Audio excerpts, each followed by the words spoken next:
بسم اللہ الرحمن الرحیم وبہ نستعین انہ خیر ناصر و معین وصلی اللہ علی محمد و اہل بیتہ الطیبین الطاہرین۔ پروردگار عالم آپ تمام عزیزان کی توفیقات خیر میں اضافہ فرمائے۔ الحمدللہ ہماری گفتگو فلسفہ اسلامی کے تعارف کے بیان میں تھی۔ اب تک جو جلسات ذکر ہو رہے تھے اس کے اندر تاریخ فلسفہ اسلامی کی ایک جھلک آپ کے سامنے پیش کی، اور تقریباً اس بحث کو سمیٹتے ہوئے آخری بحث جو اس ضمن میں آپ کی خدمت میں عرض کرنا چاہتے ہیں وہ حکمت متعالیہ اور ملا صدرہ کے فلسفے کا تعارف ہے کہ چند جلسات اس کے بارے میں عرض کر کے انشاءاللہ بعد میں ہم ایک فلسفے کا دورہ مختصر جس کے اندر مسائل فلسفے کو آسان زبان میں پیش کرنے کی کوشش کریں گے۔ لیکن یہ جو دروس کا سلسلہ ہے اور آج سے جو ہم حکمت متعالیہ اور ملا صدرہ کے فلسفے کا تعارف کروانا چاہتے ہیں اس پر تھوڑی سی عنایت کیجیے گا۔ دیکھیں، اب تک کے مباحث کے جو 20 سے 21 جلسے گزر چکے، اگر میں ان تمام مباحث کا خلاصہ کروں تو ان چند جملات میں پیش کیا جا سکتا ہے۔ ملا صدرہ رحمۃ اللہ علیہ جو 10ویں صدی کی آخر میں عالم اسلام میں یہ مولود مبارک پیدا ہوتا ہے، اس سے پہلے عالم اسلام کے اندر کلی طور پر جو معارف کو سمجھنے کی روشیں اور اسلوب ہیں وہ مختلف ہیں۔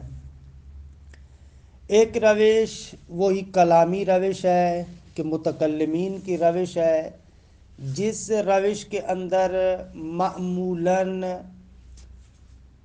جدلیاتی روش ہوتی ہے، معمولاً جو دلائل وغیرہ پیش کیے جاتے ہیں وہ جدلیاتی روش سے ہے، نقلی دلائل کو فوکس کرتے ہوئے اور جدل کا سہارا لیتے ہوئے اپنے عقائد کو ثابت کرتے ہیں، اور جو مخالفین اعتراضات کرتے ہیں ان کو رد کرتے ہیں۔ ایک یہ کلامی روش ہے۔ دوسری روش عرفانی روش ہے کہ جن کا ہم و غم یہ ہوتا ہے کہ کشف و شہود کے ذریعے سے حقائق کا حصول ہو۔ تیسری روش مشائی روش ہے، حکمت بحثی ہے کہ وہ لوگ کہتے ہیں کہ معارف کو فقط روش عقلی کے ذریعے سے سمجھا جائے۔ چوتھی روش اشراقی ہے کہ جس روش کے اندر پہلے مرحلے میں کوشش تہذیب نفس پر ہوتی ہے اور دوسرے مرحلے میں انسان ان معارف کو عقلی زبان میں بھی بیان کرتا ہے۔ یہ تقریباً 4 روشیں ہیں جو ملا صدرہ سے پہلے ہیں، اور ان 4 مکاتب اور ان 4 روشوں کا آپس میں بہرحال کسی حد تک تنازع اور اختلاف بھی رہا ہے۔ متکلم عارف سے نہیں بنتا، عارف فلسفی سے نہیں بنتا، پھر فلسفی میں مشائی اور اشراقی کا جھگڑا، یہ جھگڑے آپس میں چل رہے تھے کہ گزشتہ جلسے میں عرض کیا کہ بہت سارے دانشوروں کی آرزو تھی کہ ان کلی طور پر 3 روشوں کو جمع کیا جائے، یعنی ایک طرف سے عقلی اور بحثی روش ہو، دوسری طرف سے اشراقی اور شہودی روش ہو، اور تیسری طرف سے نقلی اور دینی روش بھی ہو۔ کہ ملا صدرہ کے جو استاد تھے میر داماد، اس کی بھی تقریباً یہ کوشش رہی۔ اس سے پہلے بھی اور بزرگان تھے جو لوگ ایسا نظام میں معرفتی درست کرنا چاہتے تھے، بنانا چاہتے تھے کہ جس نظام معرفتی کو یہ لوگ حکمت مطالعہ کہتے تھے، اس حکمت مطالعہ کا خواب تقریباً حکماء اور دانشوروں نے دیکھا، اور اپنی بساط کے اعتبار سے اس حوالے سے انہوں نے کوشش بھی کی، یہاں تک کہ 10ویں صدی کی آخر میں اور 11ویں صدی میں ملا صدرہ کی شخصیت آتی ہے، اور وہ تمام گزشتہ حکماء کے اس خواب کو شرمندہ تعبیر کرتے ہیں، اور واقعاً حکمت مطالعہ نامی ایک نظام کی بنیاد ڈالتے ہیں، جو الحمدللہ عالم تشیع کے اندر ہے اور آج تک اپنے پورے آب و تاب کے ساتھ جاری و ساری ہے۔ یہی وہ حکمت مطالعہ ہے کہ جو حکمت ذوقی ہے، حکمت دینی ہے، حکمت محمدیہ ہے۔ اس حکمت کو اسی یونانی فلسفے کا تسلسل قرار دینا واقعاً بہت بڑی ناانصافی اور جہالت پر مبنی قضاوت ہے، کیونکہ جو بندہ بھی حکمت مطالعہ کو ملا صدرہ کے فلسفے کو درست طریقے سے سمجھے گا، اسے پتہ ہوگا کہ ملا صدرہ کی حکمت مطالعہ میں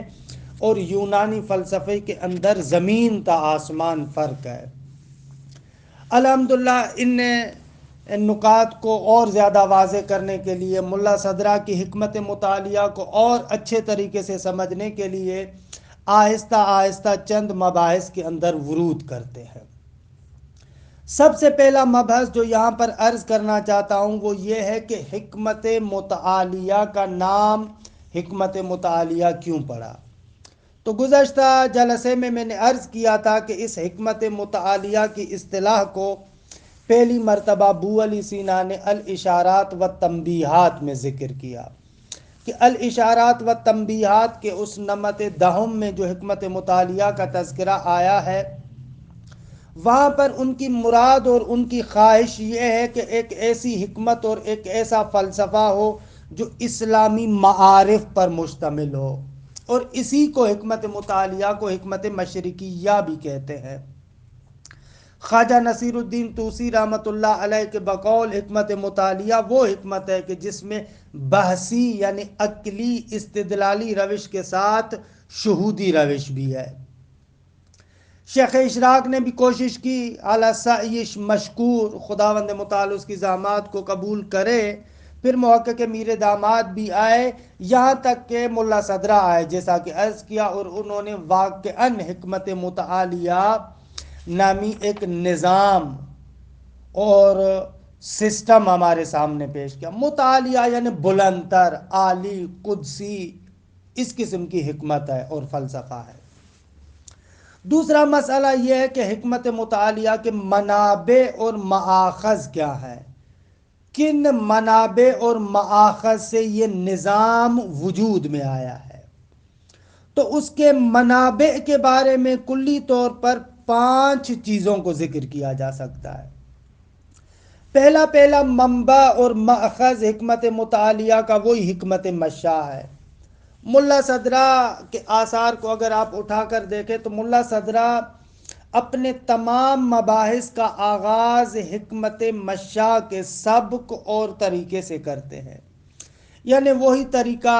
جو حکمت مشاء کا تھا، ابو علی سینا والا طریقہ، اسی طریقے کے مطابق مباحث کو چلاتے ہیں، پھر آہستہ آہستہ اپنے مباحث میں حکمت مشاء سے فاصلہ لینا شروع کر دیتے ہیں۔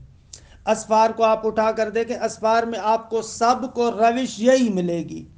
آغاز میں اسی حکمت مشاء کے مطابق چلیں گے، پھر آہستہ آہستہ اپنے مباحث کو، اپنے نظریات کو حکمت مشاء سے جدا کرنا شروع کر دیں گے۔ تو بہرحال ایک منبع اور مأخذ حکمت مطالعہ کا حکمت مشاء ہے۔ اور بریکٹ میں ایک بات عرض کر دوں کہ حکمت مطالعہ اور ملا صدرہ کے نظام کے علاوہ ملا صدرہ کو آپ ایک عظیم مشائی فلسفی بھی کہہ سکتے ہیں۔ آپ کے عظیم مشائی فلسفی ہونے کی بہترین دلیل خود آپ کی شرح ہدایہ اسیریہ ہے۔ اسیر الدین ابہری نے جو ہدایت الحکمت لکھی، اس ہدایت الحکمت کی خوبصورت ترین شرح ملا صدرہ کی شرح ہے، شرح ہدایہ اسیریہ، کہ یہ تقریباً ہمارے بر صغیر میں اہل سنت برادران کے مدارس میں رائج بھی رہی ہے۔ ہدایہ اسیریہ کی ایک شرح قاضی محبودی کی شرح ہے، کہ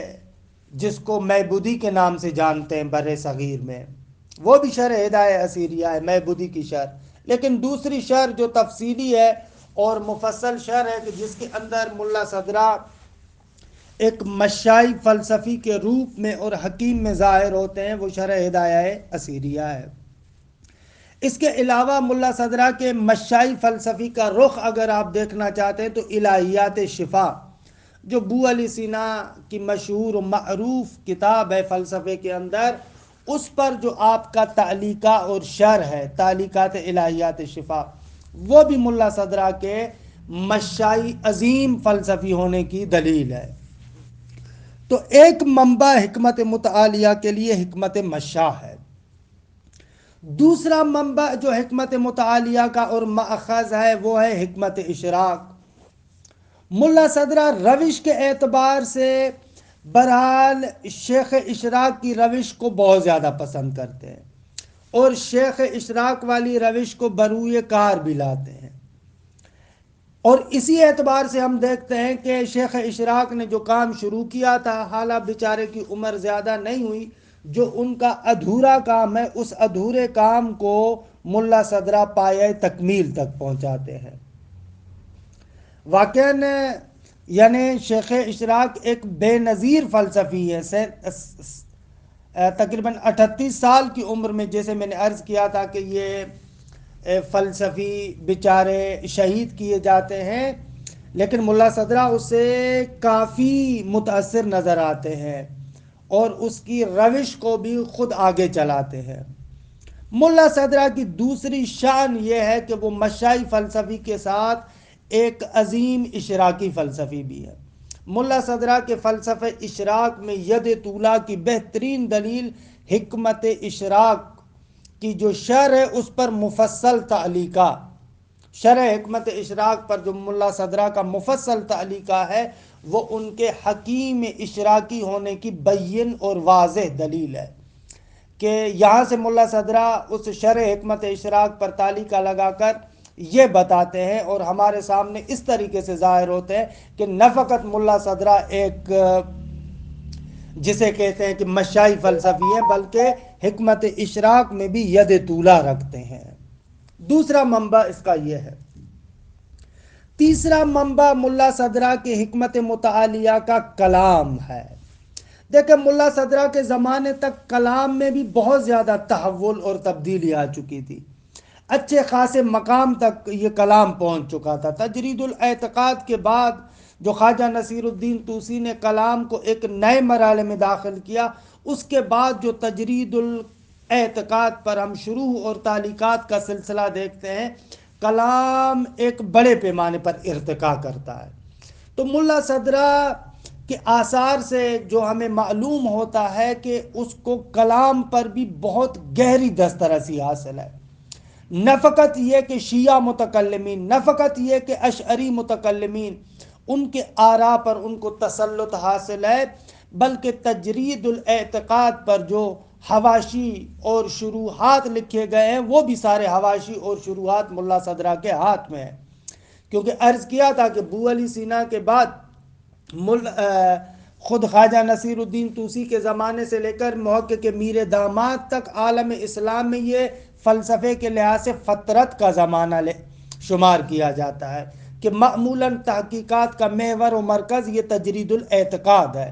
اسی تجرید الاعتقاد پر شیعہ محققین بھی شروحات لکھتے ہیں، سنی محققین بھی شروحات لکھتے ہیں، پھر ان شروحات پر عظیم تعلیقوں کا سلسلہ شروع ہوتا ہے۔ آپ دیکھیں نا، علامہ حلی سے جو کشف المراد نامی شرح کا آغاز ہوتا ہے، تجرید الاعتقاد کی پہلی شرح کشف المراد، اس کے بعد بڑے بڑے اہل سنت کے علماء جیسے فاضل کوشجی ہے، کہ کوشی جی کی ایک عظیم شعر ہے تجرید پر، ظاہراً وہ اشعری ہے، سنی ہے، لیکن خوبصورت ترین شعر تجرید الاعتقاد پر لکھتے ہیں جو شعر جدید کے نام سے معروف ہے۔ اور اس کے بعد پھر جو ان کی شروحات پر تعلیقات کا سلسلہ شروع ہوتا ہے، سید سند یعنی سید صدر الدین دشتقی کے تعلیقے، پھر اس کے بعد محقق دوانی کے تعلیقے، کہ پھر ان تعلیقوں پر تعلیقے، مثلا سید سند ایک تعلیقہ لگاتے ہیں، اس کے رد میں اسی جگہ پر محقق دوانی تعلیقات کا سلسلہ لگاتے ہیں، پھر سید سند آ کر محقق دوانی کے تعلیقات کا جواب دیتے ہیں، پھر محقق دوانی اس کا جواب دیتے ہیں، پھر سید سند لکھتے ہیں، پھر محقق دوانی، کہ یہ بہرحال ایک تعلیقات کا عظیم سلسلہ ہے جو اس تجرید الاعتقاد پر ہے۔ کلامی میراث اس کو شیراز کی میراث کے بھی نام سے یاد کیا جاتا ہے۔ سید سند، محقق دوانی، غیاث الدین منصور، محقق خفری، میر سید شریف جرجانی، یہ بڑی بڑی شخصیات ہیں کہ جو معمولاً ان لوگوں کا کام اس طریقے سے ہے کہ تجرید کی شروعات پر ان کے تعلیقات ہیں۔ تو ملا صدرہ کے اسفار کو جب ہم اٹھا کر دیکھتے ہیں، نہ فقط یہ کہ کلامی ابتدائی کتابوں تک ان کی دسترسی ہے، بلکہ ان تفصیلی تعلیقات پر بھی ملا صدرہ کی گرفت ہے۔ تو بہرحال حکمت مطالعہ کا ایک بہت بڑا منبع خود یہ کلام بھی ہے۔ ایک چوتھا منبع جو حکمت مطالعہ کا ہے اور عمدہ اس کو منبع اور ماخذ قرار دیتے ہیں، وہ ہے عرفان۔ دیکھیں، یہ تو یقین سے نہیں کہا جا سکتا کہ ملا صدرہ کا عرفان میں استاد کون ہے، لیکن یہ بات مسلم ہے کہ ملا صدرہ اس عرفان پر بہت زیادہ تسلط رکھتے تھے، یعنی اتنا گہرا تسلط تھا کہ ان کو دقیق طریقے سے پتا تھا کہ محققین عرفاء کون ہیں، جہل صوفیہ کون ہیں، عرفان کے دقیق نظریات کون سے ہیں، اور جاہل صوفیوں کی جاہلانہ باتیں کون سی ہیں۔ یہ اس سے ملا صدرہ بہت ہی گہرائی کے ساتھ واقف ہے۔ یعنی اگر میں یہ جملہ کہوں تو شاید مبالغہ نہیں ہوگا، حکمت مطالعہ اور ملا صدرہ کے فلسفے میں جو عروج اور ارتقاء اور تکامل دیکھتے ہیں، بہرحال اس میں عرفان نظری جو ابن عربی اور کونوی کی کوششوں سے عالم اسلام میں بڑے پیمانے پر ارتقاء کرتا ہے، اس کا بہت زیادہ رول ہے۔ یعنی حکمت مطالعہ میں خود عرفان نظری کا بہت زیادہ اثر ہے، یہ اہم منبع ہے خود حکمت مطالعہ کے لیے کہ عرفان نظری۔ اسی لیے ہم دیکھتے ہیں بہت سارے مقامات پر اسفار کے اندر ملا صدرہ حتیٰ شیخ محی الدین ابن عربی کی عبارات کو نقل کرتے ہیں فتوحات سے، ان کے شاگرد صدر الدین کونوی کی عبارتوں کی طرف ناظر ہے، حتیٰ عرفان نظری کے جو عظیم محقق ہیں اور فصوص کے عظیم شارح داود قیصری، اس کی مطالب کو بہت زیادہ نقل کرتے ہیں۔ تو حکمت مطالعہ میں بہرحال اس عرفان کا بھی بہت زیادہ اثر ہے۔ اور پانچواں منبع جو حکمت مطالعہ کے لیے ہے وہ ہے متون دینیہ۔ نہ فقط یہ کہ ملا صدرہ کا حکمت مشا، حکمت اشراق، کلام اور عرفان ان منابع پر تسلط تھا، بلکہ متون دینی پر، جو دینی متون ہے ہمارے پاس قرآن اور روایات کی شکل میں، ان متون دینی پر بھی ملا صدرہ کا اچھا خاصا تسلط نظر آتا ہے۔